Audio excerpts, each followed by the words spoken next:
Okay, welcome to One Stop Co-op Shop. Steve here with the awesome people again.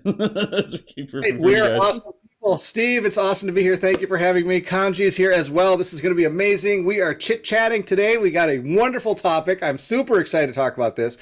Canje, how you been? I've been good. I've been good. Y'all two are awesome. I got a point. I got to make sure is it like this? Like this how I do it? Like no, I got to do this way. I got to do this way. I got to do this way. I love it. I gotta do Yeah, something. doing well, doing well. Thanks for having me again. It's always great to be hanging out with you two. Always. How's the roll and rate stuff coming? It's going great. I played Four Against Darkness last Sunday, and it's an awesome game. It's a lot of fun. I've never played a roll and rate. I might have to do that. But there's no minis, so I don't know. Yeah, so it'll be fun. It'll be fun. But yeah, welcome everyone. This is our co-op chat. So it's our weekly cooperative board game live chat. Kind of off the wall, talk about anything and everything. Got lots of people here. Good morning, Marcel. Good morning, Jan, Thomas, and Stacy. Welcome.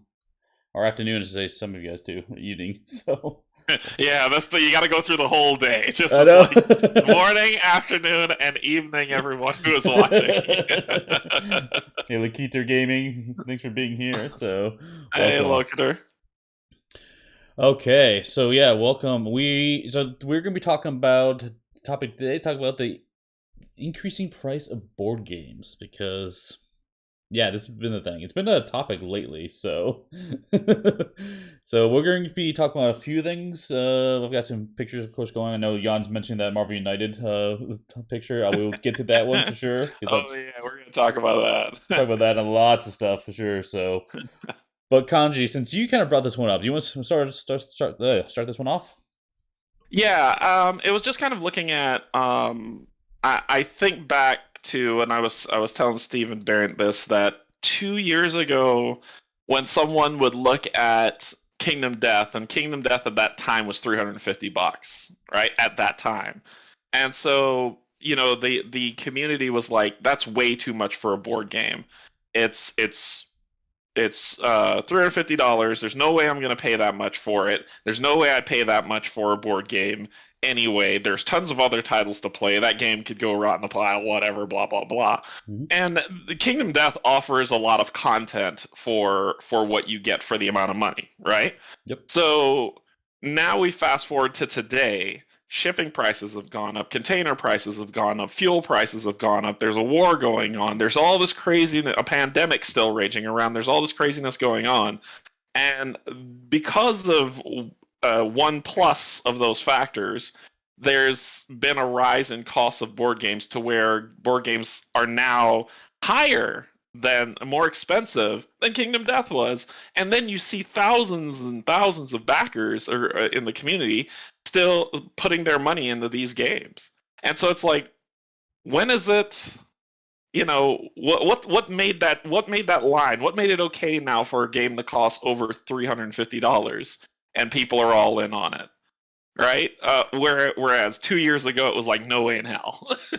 I remember getting into board games. Might date me a little bit. But I remember like $50 being like the average price of a board game. Like, but nowadays it's like, oh, $100. That's not that bad. So it's like, oh my goodness. Oh my goodness. Yeah, yeah. And so I'll open it up with one that I recognize that did a shift, and that is, and once again, I'll say that I backed this game. I paid it during the Kickstarter, but still, it was a good deal of money for the game when I backed it. I recognized that it had a high cost, but then I looked at it recently, and the price has jumped again. Right, if you're late backing, Yeah. and that game's Aeon's Trespass Odyssey. Hmm. Right, I backed that game for $130 for the core game that came with the Prelude. I didn't go all in, but the all in was $300. Right, that was the all in to get the 5 cycle bundle and all this other good stuff. That was Super three hundred good. bucks. Super cool. Looking forward to it. Looking forward to my Yeah, all pledge. yeah, me too, me too. But now, if you go to the site and you say, okay, well, I just want remember now, the 5 cycle all in bundle was $300. If you go to GameFound now, the core game that I paid $130 for is now $300. And That's the five and the 5-cycle game is $489. Yes, I do like Jan's comment where he asks, "Does that mean we're getting games? Does it mean games are getting more like KDM 2?" In the sense, I'm guessing that are we getting the amount of content from those games? Because when Steve's talking about his $50 game, I don't know if he was getting the content that KDM was providing at the time when he was picking up these games. So now that these games are becoming more expensive, are we getting the amount of content that that original KDM core box was able to give? And I think in Aeon's Trespass, maybe that's the case. I mean, they're saying it's huge. They've expanded. It seems like it's even expanded on what had actually happened. So that's my guess is that's what I think people are really kind of pushing for now, and I think publishers are too. Of course, the reason a lot of this is happening is, like you've said, a lot of the industry itself. To create games and do things with games has really gone up. And I think what this is really hurting is a lot of the indie publishers. Yeah. Which is really, really sad. I mean, I'm seeing a lot of these people, which is, it's terrible, but who is it?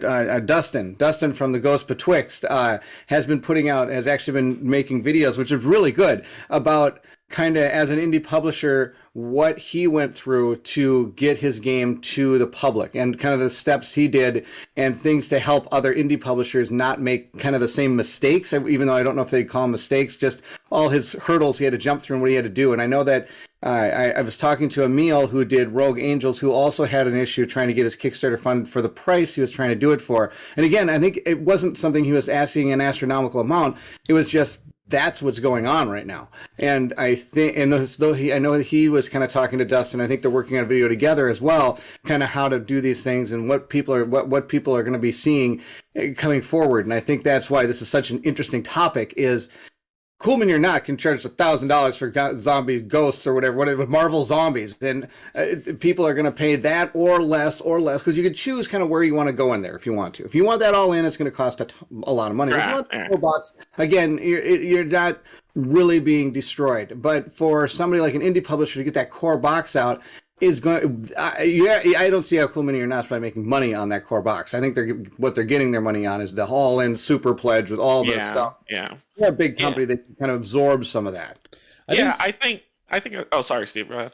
I was gonna say I think that's kind of laying into the crux of the issue. That's like what's under the surface is I don't see the numbers of a lot of these publishers, these games being produced, but I do see a common comment or that gets brought up frequently from these publishers, meaning that like a lot of with the increased price of the shipping and everything, a lot of people are taking hits on games. They're really not making anything. They're coming out even at best.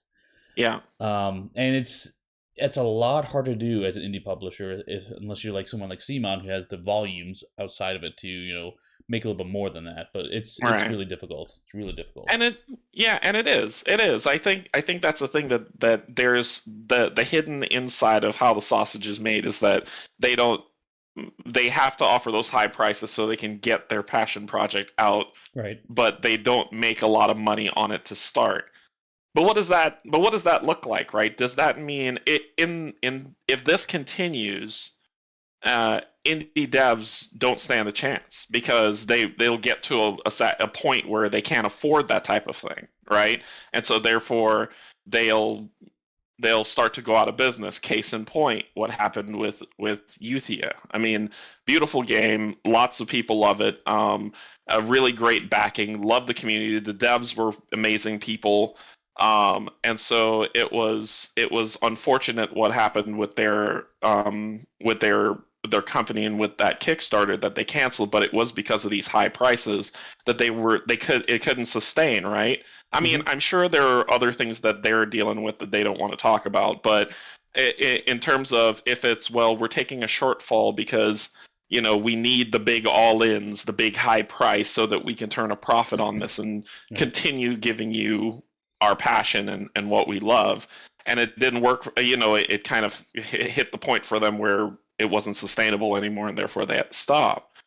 And so I think like my perspective on it is that there's this that when I talk about these high costs of games, I'm talking about it from two perspectives. One, as a person of the community who's like, I want a good quality game, are these numbers justifiable for me to spend my money? Like, we talk about ATO and how much ATO costs right now. Bairnt and I are super excited for the game to drop, and we think that it's going to be great and fun, but we don't know. It could be a complete drop, right? Well, we don't know, but we've invested that money to make it so. We're investing in that risk, and it's fine. From the community side, how much money is the risk worth? And we're seeing that it doesn't have from my perspective, I'm seeing that it doesn't have a price limit. There's no limit to how much that risk is worth. From the dev standpoint, I look at it as, is this sustainable, and what do you need to change to stay viable, right? Let's not offer minis anymore. Let's go back to standees, or let's go back to just using dice as characters that we use, right? Where it's not, I don't have to have these massive standees that do things, and I'm selling you paper and a box and some dice. But will the community accept that? It's a high risk. So anyway, that was my thought on it. I think Snow has an interesting comment that I want to point out here. It says, yeah, the thing is, quality isn't proportionally related to the amount of stuff in the game. Yes. Well, it seems like companies equal more stuff equals more quality, which is a huge trend we see, especially on the crowdfunding, where like you see the game and because they're so used to stretch goals and more content getting added, at the end of the campaign you have a glutton of stuff to do. Did we lose him? I think we lost. Oh, there he is. He's back. Sorry. A glutton of stuff to do, which is really, really interesting. Which is like, what do you do with all that stuff? And that sets as precedence when you're looking at these big Kickstarters, they were big flashy, and everyone was like looking at them because there's a lot of stuff, like it's excitement around it. And then these smaller companies, or smaller games, as I say, they kind of get, don't get that excitement, don't get that visibility as much. And there's so much on it too. I'd love to see more games that do more with less stuff. And now I know we talk, Snow and I talk a lot about on the Discord server how we also like talking about the small games a lot. There's some really fun ones coming out. Like Keep the Heroes Out was one that we enjoyed. It was a smaller, fun game that flipped the dungeon crawl on its head. So like, it's a tough one. Like, when you see these big games and these big price points, and they get all the attention on these tons of backers, and these smaller ones just aren't doing as much. And I don't think the margins are that much better, to be honest. What is that though? Is that a? I know it's a marketing thing, but is it a marketing thing that's accepted because we as a community let it happen? I think so, and I think Jan's mentioned this. It's weird we see so much Deluxification instead of more focus on better games with less content. Like I think we get wrapped up in like, oh, look at this game with all these miniatures. I mean, like, don't get me wrong, miniatures are fun. I love miniatures too, right? Mm-hmm. But is it necessary to have that? Like, this is one of my biggest pet peeves when it comes to Marvel United, which I love that game. The game was, if you backed the second campaign and it went all in, got everything from the first campaign and the second campaign, it was like $700. Just, what? Like, no, that's crazy. But you can buy a core set of that for only $30. Mm-hmm.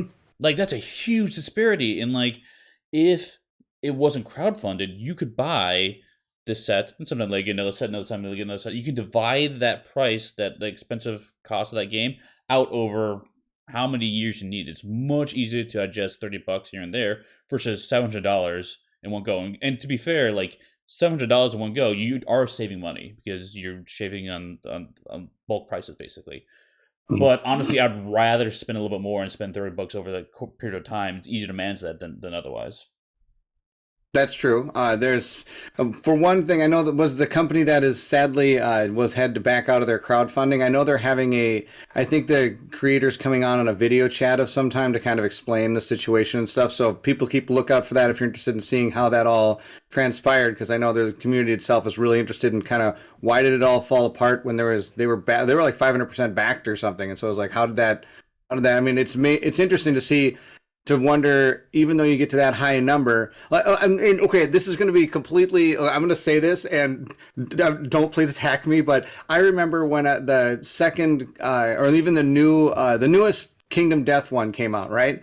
And so it was up over what it come to like $11 million or something, right? It got backed or something, just out of control, right? I think Gloomhaven's the only one that's ever beat it. Frosthaven beat the number finally, but they had the most backed or whatever. And somebody like in the chat or something said something like, "I can't believe we're not getting more stuff for how much this is backed" or something. And Poots actually came on and said, "Just because we've made all this money, I still have to make all these games. We have to make it. It's not just because this is like the money that goes in our pocket. I mean, this is stuff we have to use to make the game. So every time you're getting to a new stretch goal, that's more we have to make." Now, of course, I don't know the behind the scenes or anything like that. I just remember hearing that statement. I thought it kind of makes a little sense. I mean, even though they make a ton on these games in Kickstarter, that's another backer that needs that game, that they have to make it, they have to ship it, they've got to make all these things for. So I think that's where we're going to see a lot of the stuff that he's going to talk about, is though even though we got to 500, it was still that we had to make all these game, like all that stuff for these people, and we found that it's probably still going to put us in the red. I'm guessing.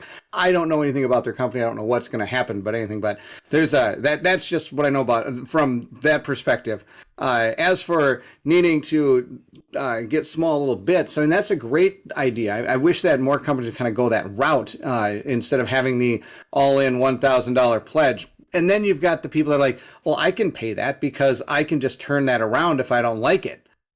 There's somebody out there maybe that would, on the secondary market, that may at least absorb most of what I paid to try this game out. I know I'm noticing some people saying in the chat things like, well, that's what Tabletop Simulator was for. So that I know we discussed this, I think last week or the week before, where it's like, if I can get a print and play mod or a Tabletop Simulator, at least I can see the design inside this thing to see if it's something I'm going to like, instead of, I could probably tell you I'm not going to go 100%, maybe 99.9, that most games that are having a hard time funding, if they don't have a video out there, even like about somebody talking about it, it like almost is never going to fund, because people they can't.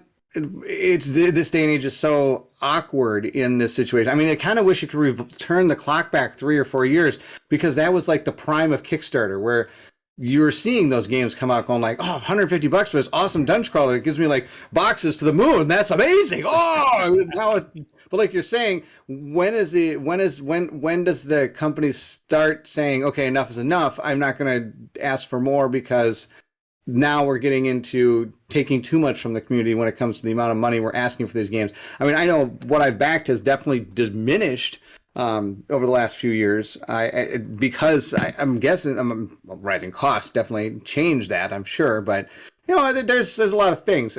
Like Snow is saying, why can't we just go to tokens being characters instead of miniatures or even standees? I mean, they all take up spot in the box. Cardboard's expensive to make and ship. Miniatures to make, less to ship, but bigger the box. Now it's more shipping. I mean, so it's just so much. Why can't we just play cards? Cards are cardboard too. Have you ever picked up Steve's Lord of the Rings collection? I mean, you can't. You need a format. I mean, it's out of control. I mean, imagine trying to ship something like that. That's bonkers.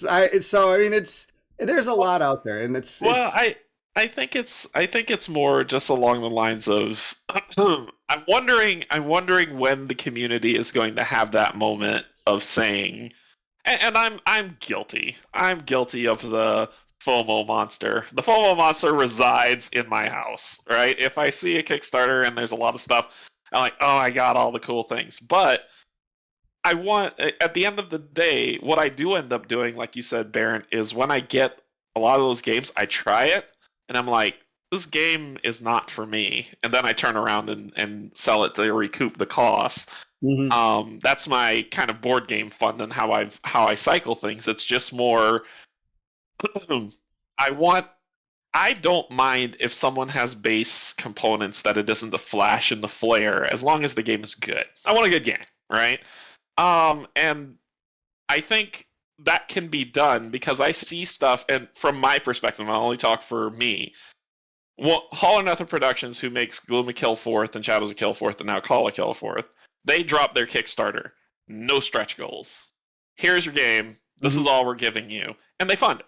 I think they funded because they had the name behind them and the trusted that Tristan had with the trusted brand. But it's possible. That's the thing. It's like, is it just going to become the thing of, we're going to drop a Kickstarter, there's going to be no stretch goals in it, this is what you're going to get, And then after that, if the game is successful, we can drop the next Kickstarter for an expansion or a standalone expansion or whatever. Will that be okay for the community, or are they going to be like, no, I'm on Kickstarter. I want stretch goals. I want the Marvel Zombicide size stretch goals. I think you got the give and take of both ways on that one, because you got the people that are going to say like, well, I'll just wait for retail, or I'll wait for secondary market, because I'm not getting anything Kickstarter exclusive. Right. Why would I, if I don't have the money now, I'm not going to put out second mortgage to get that game so I can get the Kickstarter exclusive all in pledge. I mean, I can just wait till things become a little bit better for myself, and I can jump in on a late pledge, or I can I could jump in on somebody who's like selling it and maybe have to pay about $20 more for it, let's say. I mean, or even then, even waiting till it kind of loses its hype and people are trying to get rid of a game that, I mean, because some games don't do as well as you're hoping when it comes to actually playing them. So all of a sudden those become a little bit cheaper to get if you wanted to try it out. I do like Marcel's comment in here. He said that oh my gosh, it was amazing. There are people out there like this. I mean, I have kids now, a 9 and 12-year-old, and he says, yeah, but what about that kid who's only got $100 to spend on a game? He can't afford to play with us on crowdfunding platforms anymore. That's very true. I mean, if I had a son who was like, oh, I really want to get this game, well, I'm sorry, it's the core game is $100, $200 now instead of 50.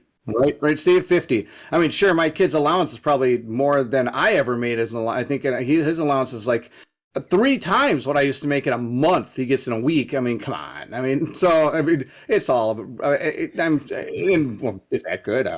Maybe we need to ask him to do more. I think. I think that's the thing, though. It's like they have the high cost Kickstarters, right? Anasteer, I guess they're all in as $400, and let's just say you don't go with the all in, you go with just the regular pledge, which is I think is 130, which we consider decent today. That it's not too bad, right. But you pay $130, you pay your shipping, and then the game isn't good. I think that's the thing. It's like when I'm going to tangent for a second because this has become my new requirement for any Kickstarter that I'm going to look at. If you don't have a PMP or a TTS mod, I don't want to see it because it's the thing of we're in that age now where the try before you buy is something that's necessary. At these prices, I definitely agree because it's a big risk of the kicker is like what's the impact of all these big price games? Like I think Bairnt or one of you guys mentioned earlier, like you're buying less games overall. And that's very true for me as well. Like, I operate on a budget.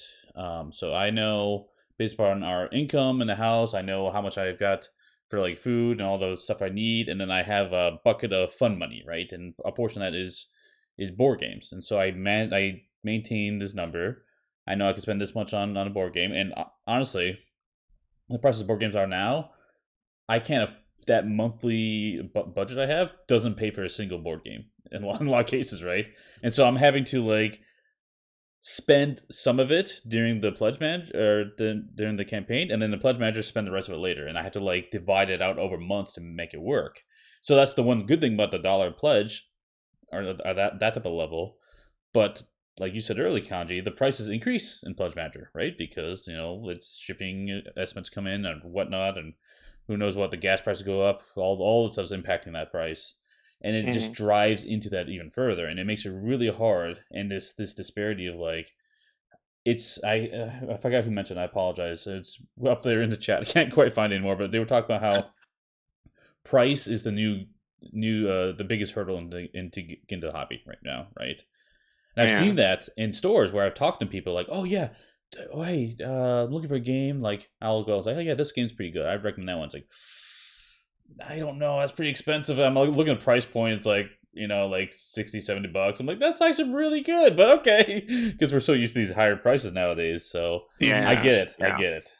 There are Yeah. some deals out there that you can find. I mean, I know like it's for example, if you go move away from the Kickstarter, you've got good games out there that can like really a person can enjoy that's breaking into the hobby. Now, I think there's two different hurdles. There's breaking into the hobby, and then there's finding the niche you like and finding those games, and Yeah. that's kind of the big hurdle. So like you've got like the people coming in, like was it? Oh my gosh, Roethlisberger Games. It makes some really fun games that are pretty, I shouldn't say cheap, but they're less expensive than the Kickstarter monsters out there that you can get at Target or some normal markets. I mean, that's where I got my Alien game from. That's a fun game. We've played that a few times with my family and friends, and we enjoy it.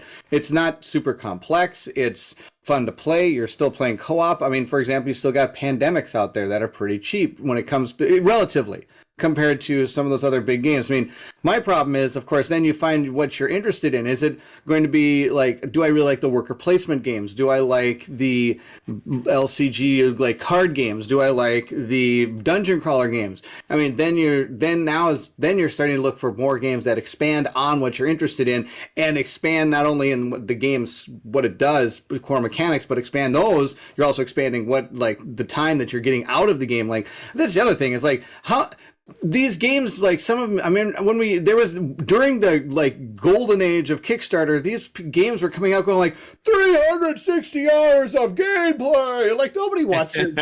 Tell me any person who's played 360 hours of gameplay. I mean, I Yeah. barely have enough time to play 1 hour of gameplay to tell you the truth. So.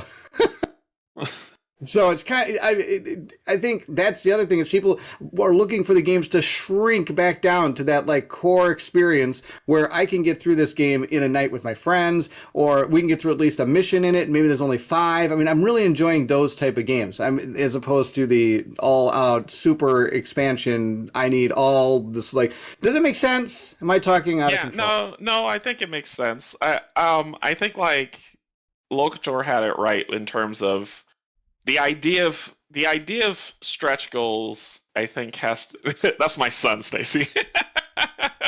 The idea of stretch goals is that it. I think we need to move away from the idea of it. If there's going to be stretch goals, to me, it should be something that's already developed. Yes. If you're going to have a stretch goal in your game, have it already done. If you're going to have a game, to me, before you hit Kickstarter, it's not that your game is done, is that your game is in a releasable state. Does that make sense? Does Correct. that means that it's not done, it's in a releasable state. It's not an idea in your head. And we see games that hit Kickstarter that are for a lot of money that are just ideas. Hell, the Last Saga. It was it was in complete idea form. Otherwise, it'd have been delivered by now. But anyway, you know, I think that saying how much gameplay comes in these things, we got to move away from the concept of that stuff. Everybody wants the FOMO and wants the Kickstarter exclusive stuff, but the marketing needs to change, and we can make that marketing change as long as we own that we're the ones driving FOMO, So right? Developers, I don't want to, and I want to say this, I'm not blaming developers for the tactics they take to right, get funded at right, all. yeah. I mean, once you I see a, go ahead, Steve. You got important things. No, I mean, I think this is leaning towards a thought I had in talking about the stretch goals. So I agree with you. Like when I see a campaign where here's the game, here's all the stretch goals, or maybe even better, the stretch goals are like more of daily releases. Like it's already planned, it's going to come into the game. We're just going to talk about them each day through the campaign so you keep people engaged. I love that's my favorite way of going about it because it's all planned. But that also gets me into the question of like a lot of times when we're talking about prices, is the price of these games is because it's so there's so much content. And I saw a comment earlier, and I forgot it's way up there, but talking about like how we have dual layer boards, and I love dual layer board. We have this high quality standard now. It's a lot high quality we had in the past, which is great. But in order to achieve that and maintain these costs, and these huge games, we're just buying the kit and caboodle on one go. And a game that reminds me, Deep Rock Galactic. That was a board game that came on Kickstarter. It did really well. The video game community came over for that one as well because it's based on the video game. but they were very specific in that, like, okay, here's the game, here's the design. We're sending this out. This has very limited mission variety in it, but we want to get this in your hands as soon as possible. We have lots of ideas on how to do the expansions, but we're going to do that next year or the next campaign going around. And I like that approach a lot better. I'd rather have a small game, much cheaper, less risk, get that in people's hands, let them try it out, play it, and see if they even want to back the next expansion with the more variety in it. But then, like you said, Canje, like the company also had a TTS demo as well, so that people can try it out, which is great. So like being it so that this cost is down, the risk is down lower, and being able to spread that cost out more naturally rather than us having to do something weird on pledge matchers.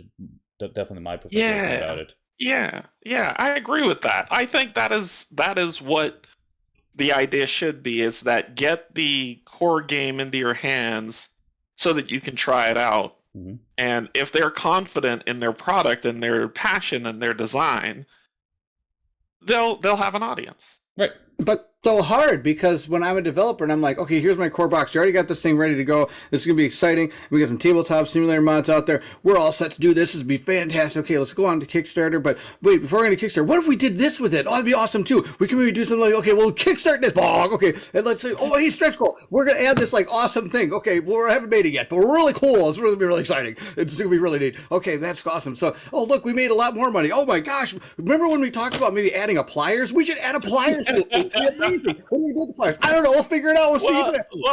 I think we're super excited to do that. I mean, I think Van Ryder does. Oh my God! Look at how well this is. This is amazing. We're gonna do some really cool stuff. Remember that one thing we used to be doing the money for? Now we have the money for it. Well, what does it do? I don't remember, but it's gonna be really cool. We'll flesh that out when it gets to it. So I mean, they're also in FOMO City too. They're thinking this is gonna be awesome. That's true. I think companies like Van Ryder, companies like who made Dice Throne? Is that Roxley? That had that feeling. Like Van Ryder, when they came out with Final Girl, they had the core stuff that was done, but they had all the FOMO in them of, oh my God, we could go in 10, and they wrote that in their updates, that like, we could go in 10 billion directions. We've had this many conversations. We've watched so many movies. But instead of saying, okay, let's go back and jam-pack Final Girl Season 1 with tons of stuff, they delivered you a game, and then they created Season 2. And then they're like, and even now in Season 2, you see some mutterings of some of the devs saying, but we've got all these awesome ideas, so they're already ramping up for a Season 3. So it's they're releasing their game in steady waves to keep, because they've got the FOMO monster hitting them of wanting to come out with new stuff. It's the same thing with Dice Throne, is they released Season 1, and when Season 1 was done, they were already building Season 2. You saw the image of the basilisk that was sitting there, and Season 2 came out, and then all of a sudden there's adventures, and they have more and more coming. So I think there's a place for the FOMO in repeats of, new Kickstarters after they deliver their first one. And I say after they deliver their first one. Don't make another Kickstarter Mythic until you've delivered your stuff. And I think that's part of the deal, is that that, of course, sadly comes to the luxury of those that did well on Kickstarter. I mean, it's that's when, if you've done well enough on your Kickstarter to be able to use, like, hopefully, I don't know how it all works. I'm not in charge of this, but hopefully you've got enough to be able to start funding your second Kickstarter. Some people sadly didn't get to that point. They maybe just made it or something, and they're like, I wish I could have done this other thing now. Kickstarter, but now we don't have enough. I mean, and I'm not. It could be something similar to what happened to the company. Sadly, I don't remember the game that we just talked about, like about 15 minutes ago. I'm like, Youthia.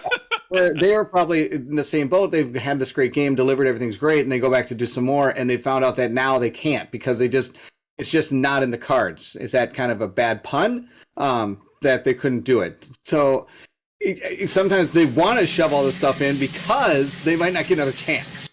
Yeah, for sure. Well, the drum roll. It's also interesting too to think about, like, how this board game publishing work before Kickstarter, before crowdfunding and all that fun stuff.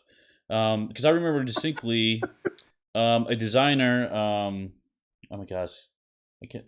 His name just escaped my mind. The guy who did Robo Rally. I believe his name on Garfield. Garfield, thank you, Richard Garfield. Richard Garfield, Yeah. he wanted to do Robo Rally. He wanted to make this game, but he needed funds to create it.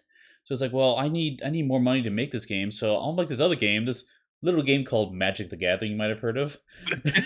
So obviously that exploded, and then he was able to make Robo Rally. So so much more. So much more, exactly. But I mean, that's in a sense that is kind of what we're talking about here in a different way, where it's like, yes, make your core game. Us as consumers have to be okay with less, knowing that more is coming. Yes, that's on us for sure. And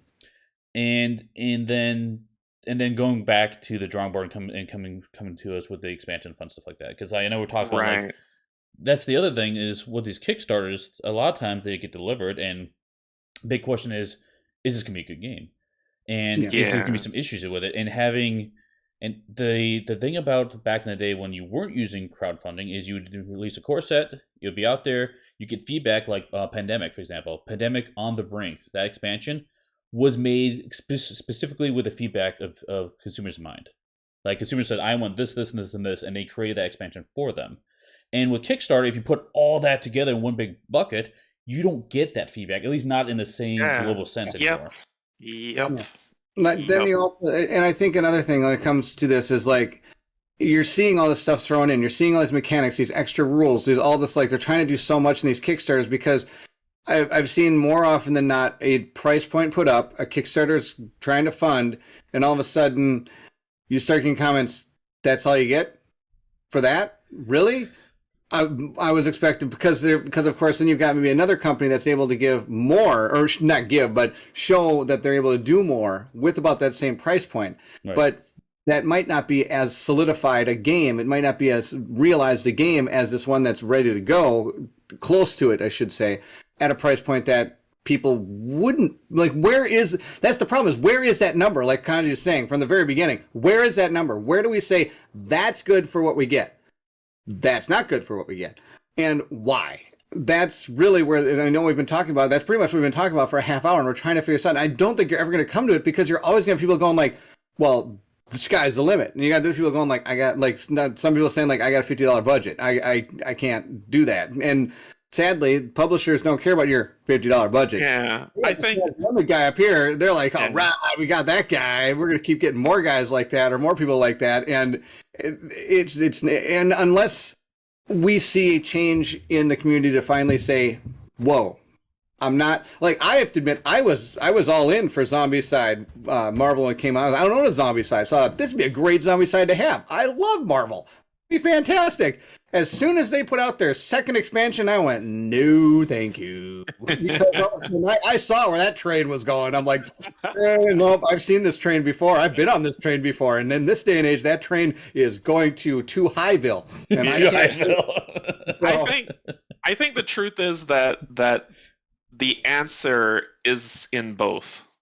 Yeah. And I think that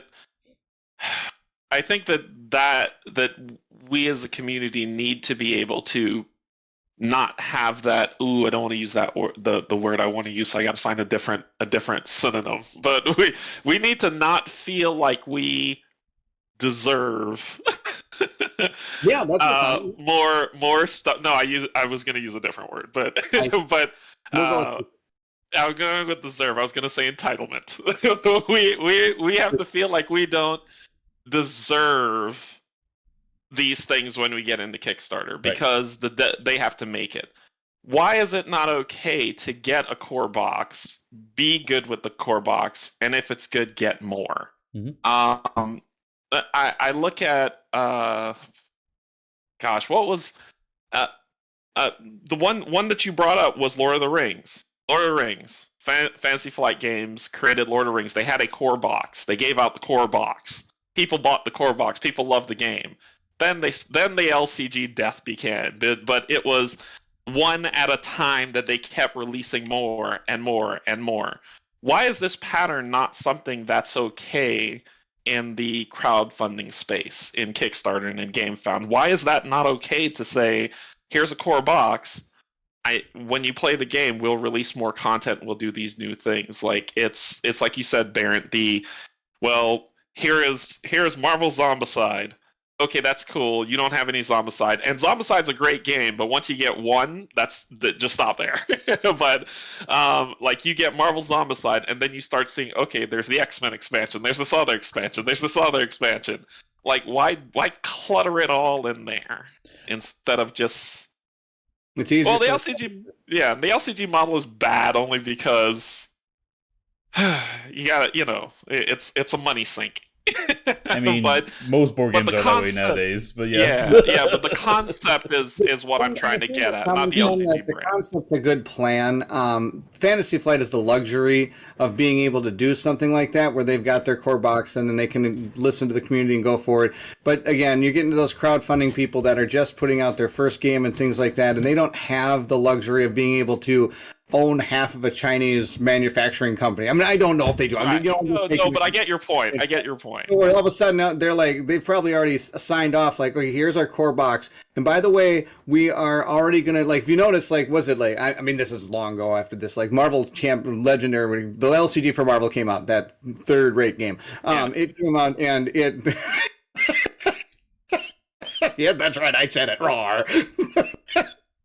Shots fired! But when they put out that core box, they already had talked to their manufacturing plant and said, this is what we're doing for the next 6 months. Correct. So get prepared to start making these things. And so they're already set with images. I'm sure they already had this thought out. Yeah. So it comes to, like you're saying, somebody like even Cool Mini or not, even though they're a huge company, they have to have all that shoved at a manufacturing company in one big go, because then they can just start turning that out and getting it going. Like they can make all those like the hundreds and thousands of miniatures at one time instead of having to be like, okay, now we're going to go back to the core box and we're going to try to ship that, or we're going to do the core box, which people are doing now with that split shipping. That's another big thing. Thank you, Awaken Realms, who now does the split shipping. That never was a thing either until Awaken Realms started doing it. I think they were probably some of the first people to do it, or at least the biggest company. I mean, I remember I had to wait till I got my huge Cool Mini box that had like all my Arcadia Quest in it when I originally backed it. Now it's like, okay, you can get your core game if you want. It's going to cost you $30 more. I mean, I'm just making numbers again to get that, but we'll give it to you. But if you want to wait for the long pledge, that's fine. You can wait the 5.5 years, but you can get your core box next year. Yeah. I want to go back to something that Canje said earlier too, talking about like why is getting the core box, just the core box at less content, a bad thing necessarily, or is viewed in bad light. I think that kind of comes back to a little bit with FFG. I'll put them Fantasy Flight Games. I'll put them on spot a little bit, where it became common back in the day. The term MVP stands for minimum viable product. Mm-hmm. Meaning this is, we have this idea for this game. How much can I cut out of it to get the bare minimum in the box so you can play it? And that's now the cheapest price point, which I think in theory makes sense. In practice, I don't think it's a good plan. And I'll say it this way. I say that the minimum is not what you should target, because like for us as experienced gamers who are really deep in the hobby, oftentimes when we get the minimum experience, and I'll point to like something like Marvel United, the core box, like that was a pretty limited experience. And when it first came out, people were like, this game's not that great. And then like all the other stuff came in, and then people were like, wow, this is really fun. I like this a lot, right? And because that was an MVP section of that game, they try to show you what they could do, but they limited it down too much. So I think like something like that approach, but adding, not get down to the minimum, get down to something above the minimum, so it's a little bit more. So now you kind of satisfy the experienced gamers who kind of want a little bit more from the games, and still gain that lower price point without being the absolute lowest. Yeah. I mean, you can't tell me that the core box for Lord of the Rings was built for 4 players in mind. Right. I mean it's tough. I actually tried to play with 4 players, just core box. It worked. We got through the first scenario and got wrecked in the second one. But it was at least, like you're saying, minimum product. We knew what we were getting. And I think there's other games that went that route too back in the day, to get that to get the core little experience. That's for sure. Yeah. Keystone Gaming has a really good comment here I want to bring up.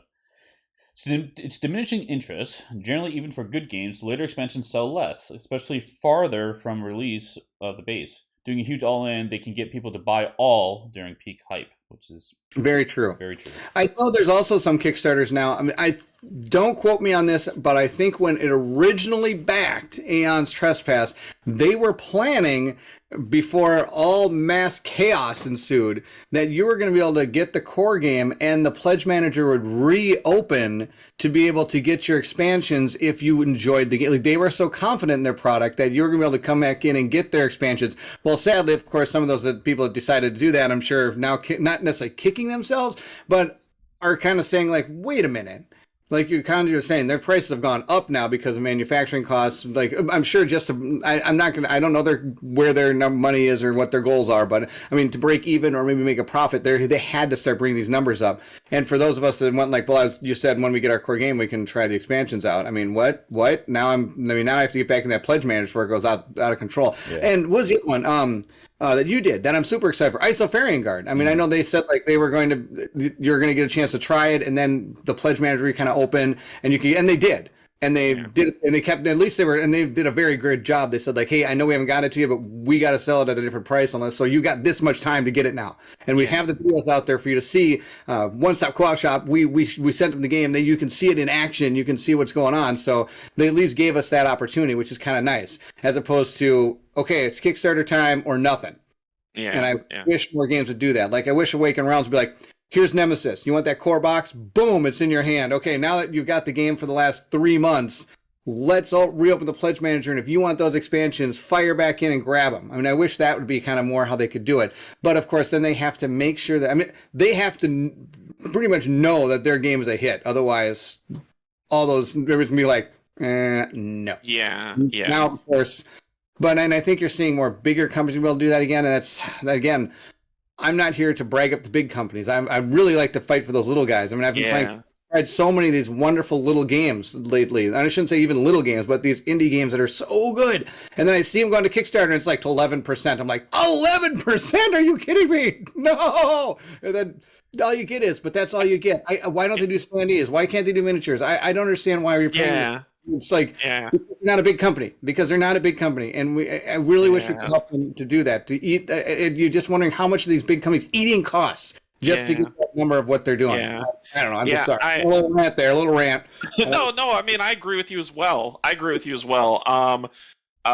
Greg, who makes Spire's End, like I shout that guy from the rooftops because he's a great dev. He's a very personal guy. He cares so much about the community, about his project.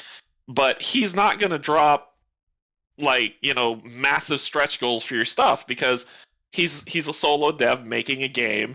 And like Bairnt said, it's like the cost of all that stuff would be way too astronomical for him that it wouldn't be sustainable. It's not, I won't make a profit so I can't live in my mansion. No, he would take a deadfall. He would take a shortfall and lose a ton of money to just get you something along the lines of what Kingdom Forlorn wants to give you, right? It's not there. It's not what he wants to do. This is his project. This is what he sees, and this is how he wants to build it. His game funded, thank goodness, because it's a really great game.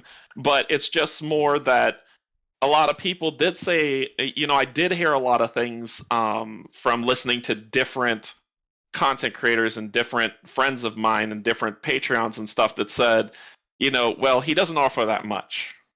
Well, he doesn't, I don't see a lot of stuff that I'm getting for my money in the Kickstarter. And remember, his game was like $89, right? Or $75. And so it's like, well, I don't feel like I get enough for how much I'm going to spend. Meanwhile, people want to see these massive groupings of minis and content and things that's going to take, we promise that she'll ship to you in 2022 when truly that number is 2025, if that. So I think like you said, I am a huge fan of.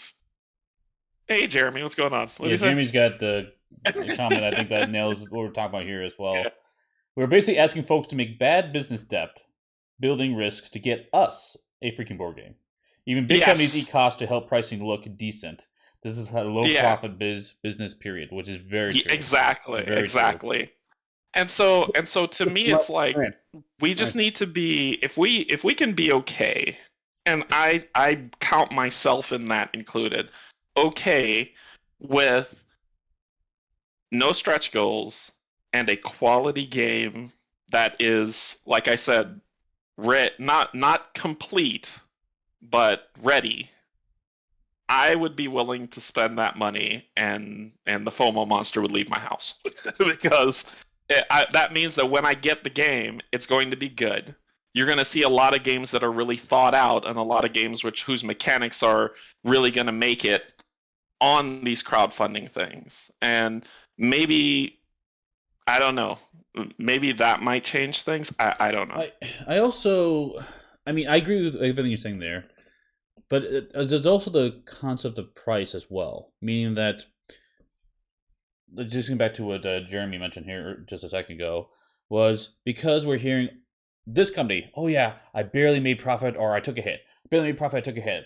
And all these companies are like at that level, just not really making much of anything, and or just taking a hit. And then we're getting used to, at least from my standpoint, like, oh yeah, I forget that they took a hit on that. And now I'm equating this price point to this quality game, this much content. And that ratio of price to, I'm going to use the word stuff, isn't a viable or sustainable ratio, right? But when we see it all over the place, it kind of starts cementing in our heads. Like getting back to like Gloomhaven, for example, when it first launched, there was a ton of content for a crazy price point. $85, I think it was $85. Yeah, it's insane. And like people are like, well, this is a great deal. And then later on, I see people talking about this other game, like, well, Gloomhaven was this price and this much stuff. It's just not as good of a deal. I'm like, guys, Gloomhaven's like an anomaly. Like, honestly, that was a ridiculous price. Like, we have to slowly reset our gauges on like what is a good price point for the content, and unfortunately, that has to adjust based upon all these external factors with gas prices and wars and all that unfortunate things we have to deal with. So it's difficult. It's very difficult.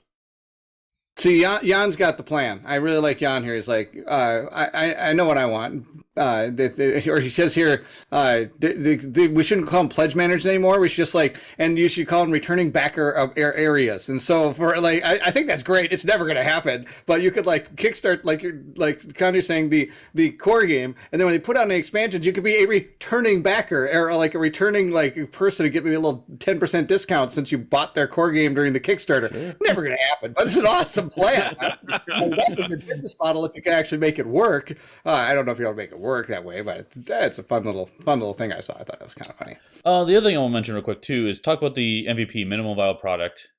Sometimes when you come in unfortunate situations, if you come out with your core game and it just kind of doesn't do well, and you don't actually get the funds or the support to be able to do further content expansions for it, you're kind of stuck with a product that is less than what it could be. And so that's another reason why the MVP, the strict minimum is not necessarily a great thing, because if you were to do just a little bit more, at least if that's the only thing coming out, it's not quite, it's a better experience overall for people. Just to pay a little bit more for that. Yeah, and I think you're going to, like you're saying, that minimum viable product, it came out of Fantasy Flight. I mean, Fantasy Flight's a big enough company to be able to absorb, okay, well, that game didn't really hit too well. That's fine. We'll move on to another project that we have in the works. And so we'll just kind of go with wasn't our best plan going forward. You know what I mean? Like Snow's comment, if MVP is the goal, then P&P is our future.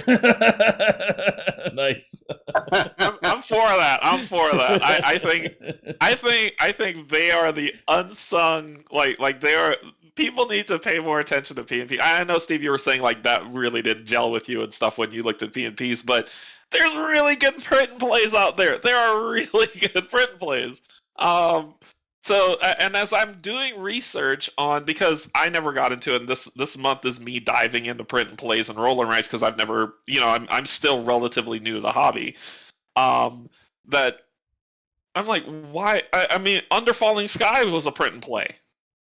It started as a print and play, and because of how good it was, a publisher got it and then made prints out of it. But to me, I think there's a lot of really good print and plays that are out there that if someone would say, I don't need minis to play, I want a quality game, look at the print and play space.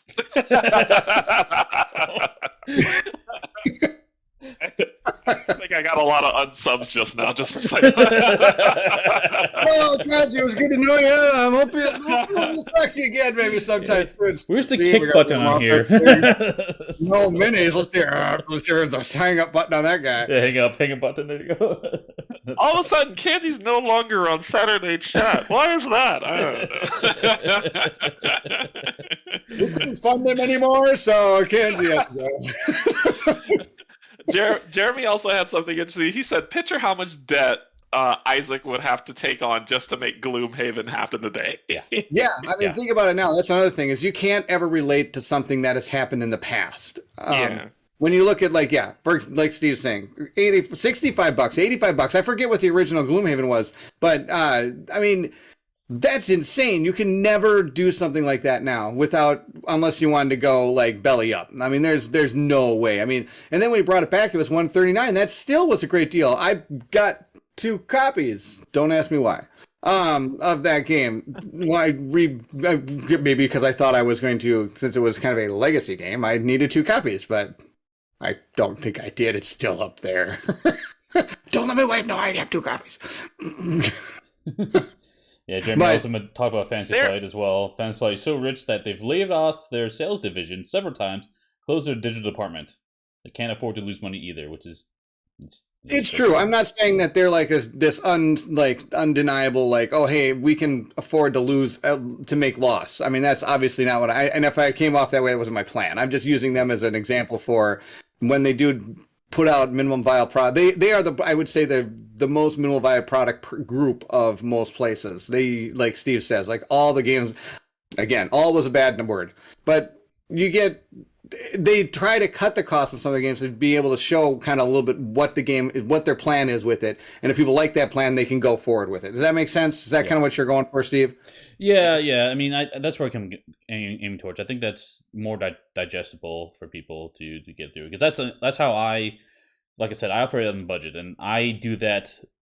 I make it happen myself behind the scenes because I don't have that option on Kickstarters. I spend a little bit each month on these games I plan to get because it's the only way I can afford it. There's an interesting crowdfunding medium I found the other day. I didn't know about it until I read an article. I think one of my patrons posted it in my chat to say, like, here's what this guy did who was a board game developer. And the crowdfunding is they put their game up for crowdfunding, and as more people fund, the price of it goes down. No, sure. So to a certain point, it doesn't go to $0 and it's free. But the more people that fund the game, and it's just the core game that you get, the price of how much the next person has to pay to get in, and everybody else who came in before, the price starts to drop down to it until it gets to a certain number, and then when the game funds, that's how much the game is made for, because they've accounted for the overhead and for the manufacturing and locked those things in place so that this is how much it's going to cost. If you back it, okay, you can get a game for $89 and it's a massive game. I cannot remember what that company was called. Marcel was thinking it was an RPG or something, he said? I'm not sure. I can't remember. I don't know. I got to go to the Googles. We can move on. I'll come back to it. Great. Yes. Game Crafters. Thank you. Thank you. Yes. Thank you, Avis. Thank you. The Game Crafters. They're not in China. I think they're US based. Mm-hmm. And so but I think that's a novel idea too, is that why does, if more people are doing it, yeah, it's US only, Snow. That's what I thought too.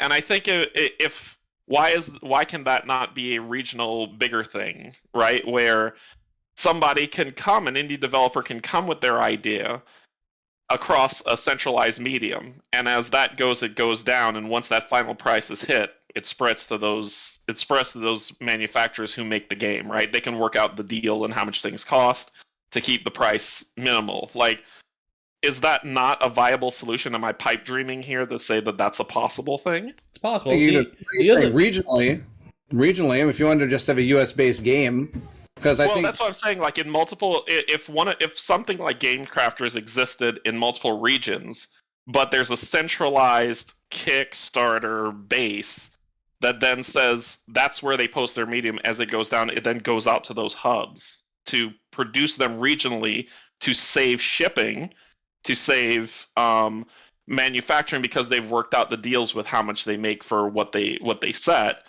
then would that be too far-fetched to say, okay, well, we don't have to pay $130 or $1,000 for a game because shipping is astronomical when it's being produced locally? I don't know. I'm just kicking out the idea. I think that's a decent idea. My concern is if they don't get a lot of people, then they're paying a lot more for the game, and that might kind of persuade people not to jump on it till a lot of people are on it, are already backing it essentially. Like the 500 over 500% funded trash. Gotcha. Well, yeah, that thing exactly. Or like the well, I was going to talk about. I think it's called the P500. I'm trying to remember exactly. I might be getting the name completely wrong here, but it's often used in like war games where they have a game out there and you say you commit to like, yes, I want to buy this game, and they don't release it or don't start producing it until you get up to like 500 people who want to buy it.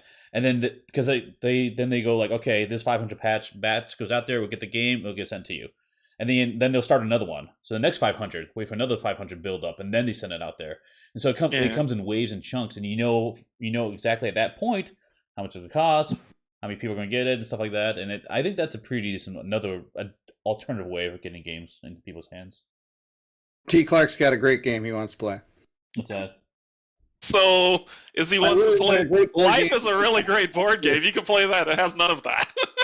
I don't want to have minis, dice, or cards. I don't want paper. I don't want a board. I don't want a box. I don't want to print it. Yeah, it'd just be funny. It's a cool game called Life.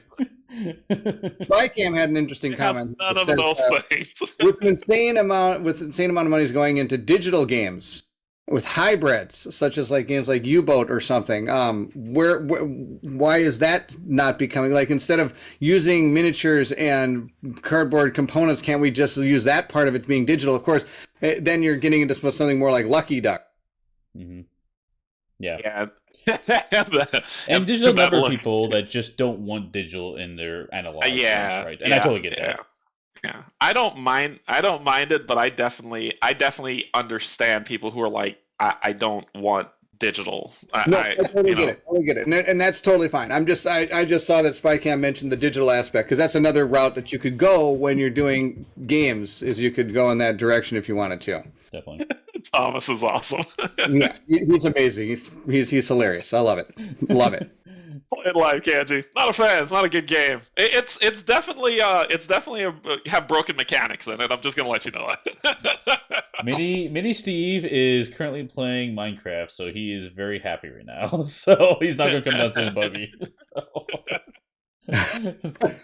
That's okay. My son has decided that he is going to speed run Breath of the Wild. That's his goal now. Yeah, Mini Canje just came in here to see. He just wanted to be seen on stream because he's always wanted that, and to find out when I'm going to unlock his computer so he can play Fortnite. Oh, there you go. I'm seeing a trend in our kids lately. I'm sure to have pliers in my game for you, Lacruda. I'm sure to have pliers for sure. That's definitely. Excellent. Yes, if you looked at my painting table right now, yes, there actually is a pliers on the painting table. If you want to know why, don't ask. Excellent. Well, I think this was a really engaging conversation. You guys in chat have been awesome. I try to keep up with the comments. There were just so many going on there. It's awesome. Just great. This is great. Yes, as we're having our conversations, I've noticed you guys are having conversations as well. And everything you guys are talking about is absolutely amazing as well. And I wish we could get to every single point you guys are talking about, because you all make fantastic points. We've all seeing what is going out in the world. We're all seeing this rise in gaming and Kickstarters and actual companies themselves.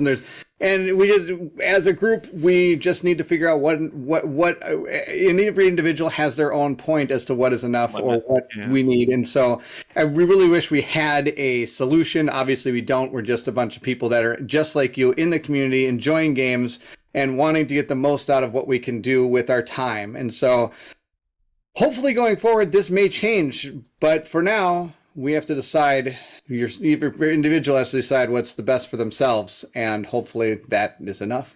Yeah, I think that's well said. It's not on the devs, it's on all of us together to just kind of figure out what the path forward is in the gaming space. We love this hobby. We want to keep it going, but we have to keep it sustainable to keep it going. And how do we keep the devs sustainable as well as ourselves from a financial standpoint? So well said, Bairnt. Absolutely. Before we Every sign once in off, a while, I got something good to say, and I got pliers. So, nice. What were you saying, Steve? Before we sign off here, Bairnt, what you got going on this coming week? from Steve, I tell you this every week. I have no clue. I have no idea. I'm planning. Actually, I do know, Steve. I know what I'm doing this week. We for those of you that joined me, we finished painting up some models for Bloodborne. I'm actually doing my next campaign in Bloodborne, where it's a 3-mission campaign. Look at me. I don't even have to go very far this time. We're doing this. This is we did the first campaign live. We're gonna do the second one on Monday. As for games coming up, Colin borrowed me Contra, so I'm recording Contra. I'm super excited for that. Then after I get done recording it, I'm bringing my Nintendo system and the game back over to Colin, and he's going to play Contra, the video game, because he's on Nintendo. You have to record this. Are you recording this? I should record that. That's for sure. So much, Steve. When he does like a game, and he's like, "Oh, I'm doing this game called Contra. This is kind of cool. So I'm going to use these characters." Like, you're come on, Colin. It's like a clone classic. Everybody knows Contra. It's just so funny to see him like do all these different like games. Like, oh, I played I'm doing this board game called Gears of War. You've never played Gears of War? No, I never played Gears of War. Oh my gosh, you never played Gears of War. So it always just like I have to like bring the games to him and he has to play them. That's the deal. I should just borrow. Marcelo's cracking up here. I like how we moaned about big games, and we're back to Bloodborne. Bloodborne was the past Kickstarters. We're the future Kickstarters. The past Kickstarters, it was actually not too bad to get all that stuff. It didn't cost an arm and a leg back then. So I've got that coming out, and I do want to return to my what do you call it, the Bard song. I had a fantastic time doing that. I also want to get back to my Nemesis campaign as well. So I'm going to have to decide what campaign we're going to continue because there's so many. That's Shadows of Brimstone over there. I just get in a rut and I just want to keep playing games and I just have too many to play and I want to show everybody what we're doing because it's so much fun. Okay. I'm going to guess that Canje is going to talk way less about what he's got coming up than I just did. So tomorrow I'll be playing the Print and Play Voyages by Postmark Games as the month of print and play continues. So every Sunday I'll be playing a new game. Last week it was 4 Against Darkness. This week is Voyages. Next week is D100 Dungeon, and then the following week is Woods, which could be fun. Bartsung did arrive. It is next to me right here. It did arrive, so I've been looking at it and checking it out. It's a big box. It's a big box. So going through that, I also, because of Steve and Bairnt, they were like, "Oh my God, this game's amazing! You have to try it." I have Marvel United, so Steve's gonna teach me how to play it, and then I'm going to. I'm probably gonna drive over to Raleigh, and Steve and I'll play or something. Yes. So we'll definitely see. I plan to go over there, so we're gonna check it out. Let's see, Gloomhaven with Rob from Rob's Gaming Table, Kate and Cynthia, as always. And whatever's coming in the next week, because my vacation ends tomorrow. I'll be back to work, so we'll see what we got. That's you. I also am doing a live painting thing probably on Thursday, and I'm going to probably try to start my painting with pals at that point. I'm going to invite somebody on to maybe paint with me. I know Lakuta Gaming has been interested in it. I think we're going to try to get together to make that happen so we can chat together and stuff.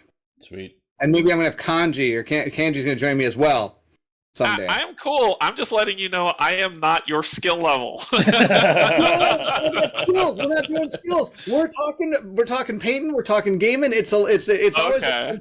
For anybody who's ever joined me on my live painting things, we usually just talk about absolutely nothing. I think we talked about D&D for like 45 minutes last time. It's pretty awesome. We talked about. I'm down. I've painted with Locator before on Brian's channel, and he is amazing. He is a lot of fun to paint with. It's a lot of fun. So yeah, if you haven't seen any of his stuff, go check him out. He's amazing. He does fantastic job painting. He does a fantastic job doing gaming. It's amazing. Yeah. Amazing. Yeah. Amazing So stuff. That's what I've got going on. So I hope to start doing on Thursday, but sadly, I never know exactly what's going to be coming out with me. And I'm not as planned as you guys are. I got to work on that. I'm a week before, so I'm not as planned. But Steve, what do you got coming up? Week? I'm a day before. Are you kidding me? Like, last time I painted, I like 2 hours before I painted, I'm like, quick painting session coming. Steve, what do you got coming? Let's see. So tonight, Mike and Peter are going to be playing Bullet Star on the stream channel. This channel. So check that one out. And then you said Mike, right? You said Mike's doing that? Yeah. Because I was like, Mike has to be part of that. Yeah, That's Mike, like Mike's greatest game of Bullet. all time. It's Mike, of course it is, right? So, yeah, so that's happening today, later today. And then next week, Monday, Kim and I are going to review or do the top 5 review for Marvel United X-Men. So that'll be the top 5 review, and then we're going to return to it a month or two later to do a more deep dive as well. But we're going to give you our initial review as we played a good chunk of the content by now. And so this will be Monday. And then Wednesday, I'm going to introduce the game Paint the Roses to Kim, which is a cooperative puzzle game. And this one, I'm hoping I can have you guys live to join with us, because you can guess and help give clues or hints of what you think is going on as you play the game. Sure. It should be a very open game for that aspect. Yeah, sure. I'm about it. I think that'll be fun. It'll be. And then, let's see. And then I assume, I haven't confirmed, but I assume Friday we'll do another Marvel Champions, because that is like Marvel Champions night. And then, of course, another weekly co-op chat. So that should be it. And we'll be talking about what the next topic will be. I got to get Bullet back from Colin. I had to take it away, as you saw in the comments there. My wife said that Bullet is the game that Bairnt had to take away from me because I couldn't win and had a small tantrum. That's it. Oh no! Well, everybody watches Mike play Bullet, and like he makes it look easy. I have never won Bullet. I won it once. And like every time he plays, like, oh, okay, I'm gonna draw this. Oh, let's go through. Oh, we win. It's like he draws the bullet each time. It's like, oh, we won. Like, really? We lose every time. Awesome. Excellent. Well, thanks everyone for watching. Thank you guys for joining. And thanks, the live chat, you guys have been awesome. So I guess we'll end it for now, and we'll see everyone at the next stop. Bye-bye. Take care, everybody.